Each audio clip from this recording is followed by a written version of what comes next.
नमस्कार दोस्तों, राधे राधे, जय श्री कृष्णा। मैं मोमिता स्वागत करती हूँ आप सबको मेरे यूट्यूब चैनल रणजीत मोमिता में।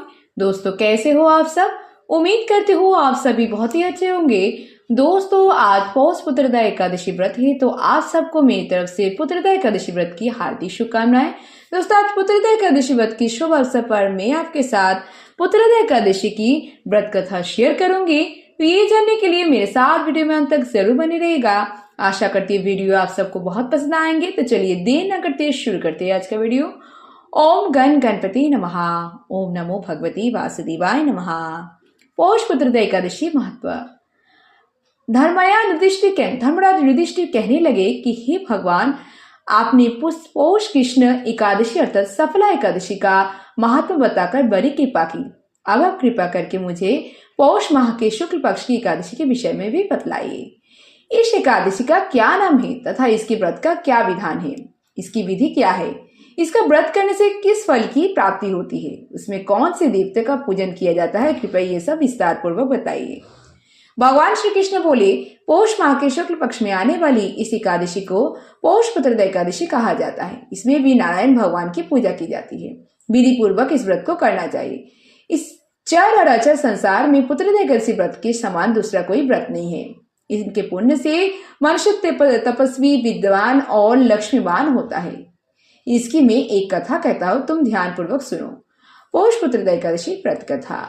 भद्रावती नामक नगरी में सुकेती नाम का एक राजा राज्य करता था। उसका कोई पुत्र नहीं था और उसकी स्त्री का नाम सौभ्या था और वह निपुत्र होने के कारण सदैव चिंतित रहा करती थी। और राजा के पितर भी रो रो कर पिंड लिया करते थे और सोचा करते थे कि इसके बाद हमको कौन पिंड देगा। राजा को भाई, बांधव, धन, हाथी, घोड़े, राज्य और मंत्री, इन सब में से किसी से भी संतोष नहीं होता था। वे सदैव यही विचार करता था कि मेरे मरने के बाद मुझको कौन पिंडदान करेगा। बिना पुत्र के पितृ और देवताओं का ऋण में कैसे चुका सकूंगा। और जिस घर में पुत्र ना हो उस घर में सदैव अंधेरा ही रहता है। और इसलिए पुत्र उत्पत्ति के लिए प्रयत्न करना चाहिए। जिस मनुष्य ने पुत्र का मुख देखा है वह धन्य है और उसको इस लोक में यश और परलोक में शांति मिलती है, अर्थात उनके दोनों लोग सुधर जाते हैं। पूर्व जन्म के कर्म से ही इस जन्म में पुत्र, धन आदि प्राप्त होते हैं।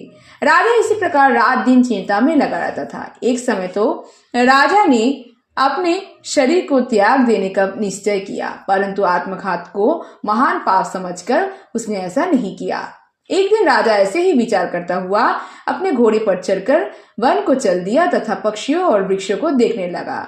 और उसने देखा कि वन में मृग, व्याघ्र, सुअर, सिंह और बंदर, सर्प आदि सब भ्रमण कर रहे थे और हाथी अपने बच्चों और हथिनियों के बीच घूम रहा है। इस वन में कहीं तो गीदड़ अपने कर्कश स्वर में बोल रहे हैं, कहीं उलूध्वनि कर रहे हैं। वन के दृश्य को देखकर राजा सोच विचार में लग गया। इसी प्रकार आधा दिन बीत गया और वह सोचने लगा कि मैंने कई यज्ञ किए, ब्राह्मणों को स्वादिष्ट भोजन से तृप्त किया, फिर भी मुझको दुख प्राप्त हुआ। क्यों?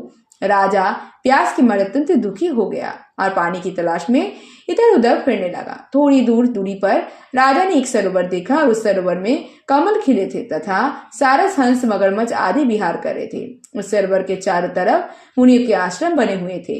उसी समय राजा के दाहिने अंग फरकने लगे और राजा शुभ सुकुन समझकर घोड़े से उतरकर मुनियों को दंडवत प्रणाम करके बैठ गया। और राजा को देखकर मुनियों ने कहा, हे राजन, हम तुमसे अत्यंत प्रसन्न हैं।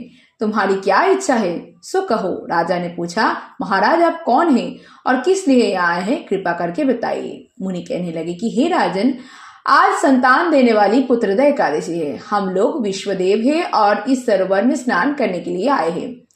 ये सुनकर राजा कहने लगा कि महाराज मेरे भी कोई संतान नहीं। यदि आप मुझे प्रसन्न हो तो एक पुत्र का वरदान दीजिए।